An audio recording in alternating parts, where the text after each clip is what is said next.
Oke teman-teman, hari ini kita bakal ngobrolin sesuatu yang dalam banget, tapi juga penting banget buat kita semua. Perjalanan buat bener-bener kenal sama diri kita sendiri. Anggap aja ini petualangan ya, bukan PR. Yuk, kita mulai dengan satu pertanyaan yang kelihatannya simpel tapi jujur susah banget jawabnya. Coba deh tanyain ke diri kamu sendiri. Siapa sih gue sebenarnya? Pertanyaan gede kan? Dan jawabannya tuh sering banget ketutup sama kesibukan kita sehari-hari. Tapi tenang aja, jangan panik. Kita bakal beda ini bareng-bareng kok.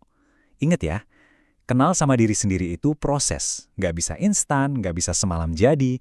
Jadi santai aja, kita jalan pelan-pelan, satu langkah demi satu langkah. Oke, langkah pertama dari petualangan ini adalah ngelihat ke dalam. Yap, sebelum kita cari-cari jawaban di luar sana, kita perlu paham dulu apa sih yang ada di dalam diri kita. Anggap aja kita punya kompas internal. Nah, inilah yang nuntun pikiran dan perasaan kita. Tips pertama, dan ini jujur mungkin yang paling susah, yaitu jujur sejujur-jujurnya sama diri sendiri. Kenapa susah? Soalnya kita tuh seringkali lebih nyaman sama kebohongan-kebohongan kecil yang kita bisikin ke diri kita kan. Tapi tanpa pondasi kejujuran ini, semua langkah lainnya ya bakal goyah. Sekarang, yuk kita mulai gali pakai beberapa pertanyaan. Pertama nih, apa sih yang benar-benar bikin kamu bahagia? Bukan yang kata orang bikin bahagia, bukan yang kelihatan keren di medsos, tapi yang beneran, dari lubuk hati terdalam, bikin kamu senyum sendiri? Pertanyaan kedua, coba perhatiin deh apa yang sering banget nguras energi batin kamu. Apa yang bikin kamu ngerasa capek banget secara emosional atau gampang ngesel? Mengenali vampir energi ini penting banget loh. Dan yang terakhir, hal apa sih yang paling sering kamu hindari, yang paling kamu malas hadapin? Jawabannya ini seringkali nunjukin ketakutan atau rasa nggak nyaman kita yang paling dalam. Kalau kita berani ngakuin ini, itu udah langkah yang gede banget. Nah, pesan di sini nih kuncinya. Waktu ngejawab semua pertanyaan tadi, kasih izin buat diri kamu buat jawab tanpa filter. Gak usah pura-pura kuat, gak usah jadi orang yang seharusnya. Disinilah letak keajaibannya. Justru pas kita berani buat jujur dan rentan. Oke, selanjutnya kita ngomongin soal emosi. Ada dua langkah simpel nih. Pertama, pas kamu lagi marah, coba deh berhenti bentar, terus lacak. Ini sebenarnya apa sih yang bikin gue marah? Cari pemicunya. Kedua, pas kamu lagi sedih, coba tanya baik-baik ke diri sendiri. Aku butuh apa ya sekarang? Apa butuh didengerin? Butuh waktu sendiri? Atau cuma butuh nonton film lucu? Nah, ini dia intinya. Orang yang benar-benar kenal sama dirinya itu bukan berarti orang yang nggak pernah marah atau sedih. Bukan, tapi orang yang mau duduk bareng sama emosinya. Coba buat ngerti. Tujuannya itu bukan buat ngontrol atau neken emosi, tapi buat memahami. Sekarang, yuk kita sedikit time travel buat lihat gimana masa lalu membentuk kita sekarang. Coba ingat-ingat lagi, satu kejadian penting yang benar-benar ngebentuk kamu.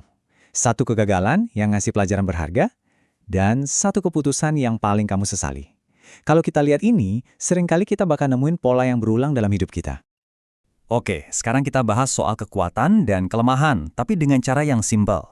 Kekuatan itu hal-hal yang kamu lakuin dengan gampang, ngalir aja gitu, tanpa perlu dipaksa.